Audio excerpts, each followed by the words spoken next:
Sitting about the temporary camp were 14 different types of beings. They were all part of a joint survey operation, each of their races deciding that it was worthwhile to have a representative professional present, as the new planet was measured and scaled.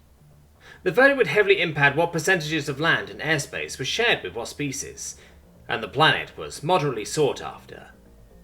There was the Bishek, huddling down for the night within its strong carapace armor. The ethereal Evinch anchoring at a housing point, so it would not drift away from the planet into space during the night. A Venedim preening herself. A Kelhauser winding down his limbs. On and on went the list, along with a human, quite plain in comparison. Translators, radio waves, and physical mouths conversed in galactic standard as the camp was set. It was their first night after a day of independent surveying, eager to share their findings with like-minded peers. The chatter was nothing like the formal tones used in their reports. Elatornen, it is good that I see you once more. Inconvenient time for the planet to open, Genuinely surprising, Hartelfend. I only hope this world is half as becoming as the last one we met on. A luminescent individual scanned the encampment. There are many of us. It is good. The task will be finished quickly. Well enough that it will. Yet I desire to know the talents of those new among us. The speaker was a large, broadly built specimen, very solid and physical in presence. I am Kelnick. The skill of my kind that has been found useful in surveying foreign lands is our ability to measure and adjust to gravitational pulls of many sorts. The Avenge spoke next, his faint version of galactic standard drifting across the air. Our kind knows what lies within the atmosphere and the speed of the star it circles about. Then the Bilshek.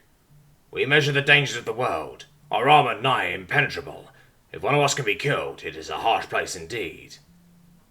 We know our place in relation to the waters of all times. Be it instinct or intuition, we can sense the patterns of the weather.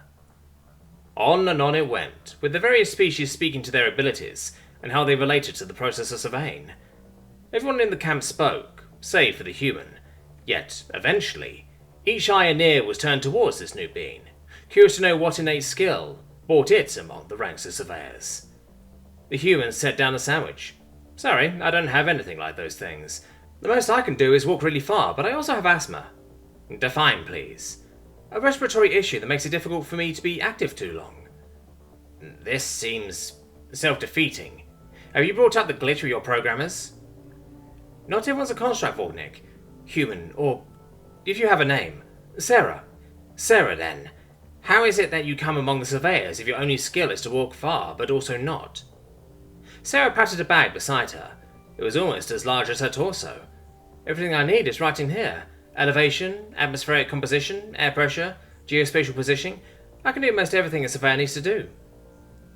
One of the aliens looked at her in surprise. What if you must measure an angle? You don't have a Carniacs to measure with. Sarah pulled 3 tools from her bag. I have a level, tape measure, and theodolite. What if you must test the quality of water? Can't you taste it and pinpoint the impurities?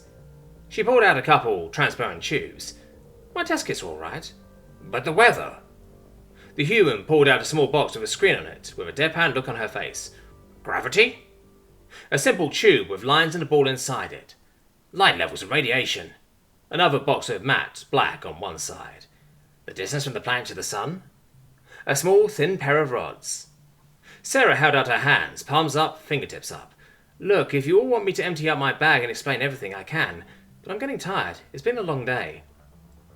The Bishek spoke. Apologies, but I would wish that in the near future. How is it that your kind is so plain and useless seeming? I apologize for any offense, but it is incredible to me that one such as yourself, he motioned at her, can do as much as all of us with only that one container. My interest is piqued as well. No pre-programmed abilities, and yet your kind has exceeded their parameters. How is it done? Sarah began packing up her bag, putting the tools away in their various compartments and homes. Math, I suppose. People saw patterns in the world, figured out what correlated to what, then pinpointed what to measure when looking for certain information. It's not too complicated. The other surveyors looked between one another, their masterful professions having been deconstructed in a few sentences. The Bilshek ventured to speak again. Well, allow me to say it will be a joy to survey with you.